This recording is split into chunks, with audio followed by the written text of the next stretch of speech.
আসসালামু আলাইকুম রহমতুল্লাহ। সকাল বিকাল ভারতের এমআরা, তারপরে আওয়ামী লীগের নেতাকর্মীদের জামাকাপড় খুলে নেওয়া, তারপরে সরকারে থাকা উপদেষ্টা, সেনাবাহিনী সেনা প্রধান সহ বাংলাদেশের বড় বড় লোকের দিনরাত ল্যাংটা করা, চরিত্র হরণ করা, সে পিনাকি ইলিয়াস, মানে এরা কই? কালকে তো বাংলাদেশে এমন একটি মর্মান্তিক দুর্ঘটনা ঘটে গেল। এই হারামিদের একটা বিবৃতিকে আপনারা দেখেছেন? দেখেন নাই তো? একটা বিবৃতিরা দিতে পারেনি। ওরে বাবারে, গোপালগঞ্জে মানে যখন সংঘর্ষ চলছে, তখন সার্জিস ওখানে দাঁড়িয়ে ফেসবুকে পোস্ট দেয় যে বেঁচে থাকলে মুজিববাদের কবর দিয়ে তারপরে ফিরবে। কই সে সার্জিস কাল দুপুর থেকে আজ পর্যন্ত এখনো একটা ফেসবুকে পোস্ট দিতে পারেনি। হাসনাত কবর দিয়ে ছাড়ব এইরকম করি যে মানে মানে শরীর দিয়ে গুতুতি থাকে, ছাত্রদের জন্য আন্দোলন করবে, সংগ্রাম করবে, জীবন দেবে। কই রাজনৈতিক দল হিসাবে একটা বিবৃতি দিতে পারে নাই। নতুন রাজনৈতিক দল করবে জাতীয় নাগরিক পার্টি, নাগরিকরা মরে গেল, শোক বয়ে যাচ্ছে, মানে দুঃখ হতাশায় বাংলাদেশ ছেয়ে গেছে, একটা বিবৃতি দিতে পারেনি। এই কঠিন মুহূর্তে যখন তারা আন্দোলন করছে শিক্ষা উপদেষ্টার পদত্যাগ সহ বিভিন্ন ইস্যু নিয়ে, সেই সময় তাদের ছায়া পর্যন্ত দেখা যাচ্ছে না। এরা নতুন দেশ গড়বে বলে এদের এখন একটাই কাজ, মুজিববাদ মুজিববাদ মুজিব। আরে বেটা, মুজিব যা করে গেছে তোরা এ জীবনে কারণ পরের জীবনেও করতে পারবি না। আজ ছাত্ররা সচিবালয়ে ঢুকে গেছে শিক্ষা উপদেষ্টার পদত্যাগের জন্য। কই সে নাইট, কই বড় বড় কথা কয়, এস চরিত্র হনন করে, ওর এ করে তার এ করে।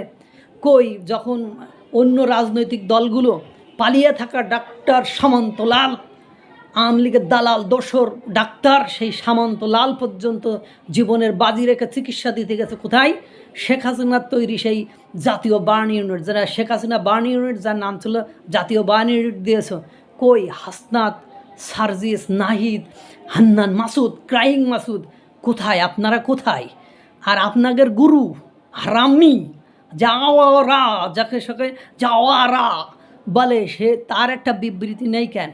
ইলিয়াসের একটা বিবৃতি নেই কেন? এরা দেশের কতটা ভালো চায়। মাইলস্টোনের এই ঘটনার পরে এই শিশুদের প্রতি যে এই পিনাকির মায়া নেই, এর আগেও আপনারা দেখেছেন, এর কোনো মায়া নেই।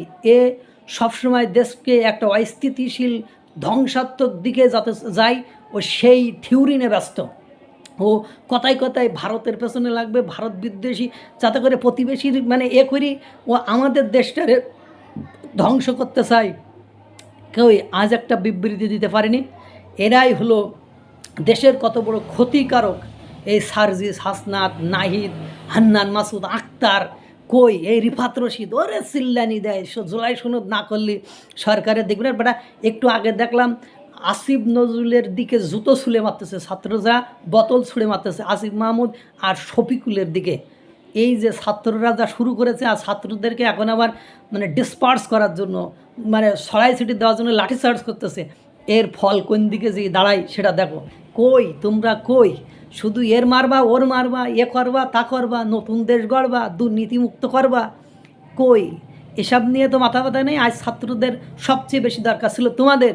আর 24 ঘন্টা পার হয়ে গিয়েছে, একজনেরও দেখা নেই। আহা, কত সুন্দর রাজনীতিবিদ হইয়াছো, একটা বিবৃতি পর্যন্ত বিবৃতি দিতে পারো। শুধু গোপালগঞ্জে যে সংঘর্ষ বোধহয় একে 47 নিয়ে আয়, একেবারে 80টা রেডি কর, এইসব বিবৃতি দিতে পারো, এইসব পোস্ট দিতে পারো তোমরা? তোমাদের চরিত্র বাংলাদেশের মানুষের কাছে এই ঘটনার মাধ্যমে প্রকাশিত হলো। আল্লাহ তাআলা সকলকে ভালো রাখুক, সুস্থ রাখুক। আসসালামু আলাইকুম রহমতুল্লাহ।